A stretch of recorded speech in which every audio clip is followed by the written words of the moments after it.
Hello guys, আসসালামু আলাইকুম। সবাই কেমন আছেন? সো আশা করি ভালো আছেন। তো আজ আপনাদেরকে দেখাবো বিটরুট কিভাবে পাউডার করতে পারবেন এবং পাউডার করে সংগ্রহ করতে পারবেন দীর্ঘদিন। আর বিটরুটের পাউডার খাওয়ার উপকারিতা তা তো আপনারা অনেকেই জানেন, আবার অনেকেই জানেন না। তো যারা যারা না জানেন তারা এই ভিডিওর মাধ্যমে জানতে পারবেন। আসলে বিটরুট পাউডার খুবই একটা উপকারিত একটা জিনিস। এটা মূলত সবজি। এটা অনেকে শাক বানিয়ে খায়, অনেকে জুস করে খায় কাঁচা, অনেকে পাউডার করেও খায়। তো আমি মূলত পাউডার করেই খাই, সবসময় সময় পাওয়া যায় না।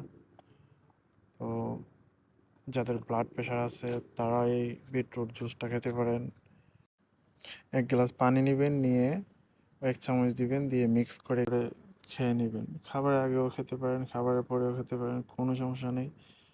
সো যাদের কোষ্ঠকাঠিন্য আছে, বদহজম, তাদের জন্য অনেক উপকারিতা হবে। ঠিক আছে? আর যাদের ফ্যাটি লিভার আছে বা লিভারে চর্বি আছে তাদের জন্য অনেক উপকারিতা হয়। সো আমি এটাকে কুচি কুচি করে কেটে নিয়ে 1-2 দিন শুকাইছি।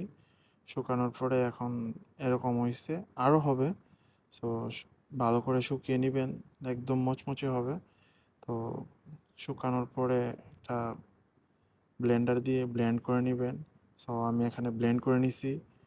ঠিক আছে? ব্লেন্ড করে এটা একটু একটা পেপারের মধ্যে রাইখা দিবেন 5 মিনিটের মতো। একটু হালকা নর্মাল হওয়ার পরে যে কোনো একটা পাত্রে সংগ্রহ করে রেখে দিবেন। 1 মাস 1.5 মাস খেতে পারবেন, কোনো সমস্যা নেই, খাবারের আগে বা পরে। অনেক উপকারিতা হয়।